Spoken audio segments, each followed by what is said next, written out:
কালী পুজোতে বর্মন হচ্ছে দেখুন আমাদের ভিড় দেখুন দর্শকদের বর্মনকে দেখার জন্য দর্শকের ভিড় দেখুন।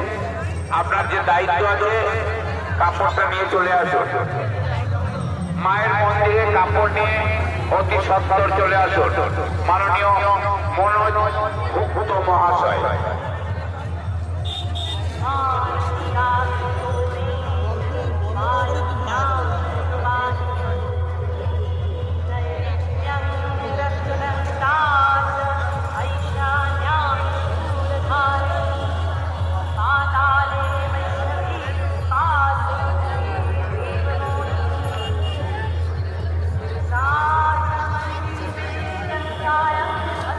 মেলা প্রাঙ্গণ ও মাতৃ মন্দির প্রাঙ্গণে যারা গাড়ি নিয়ে যাতায়াত করছে, প্রিয় দাদা ভাই, গাড়ি গতিবেগ নিয়ন্ত্রণ করুন।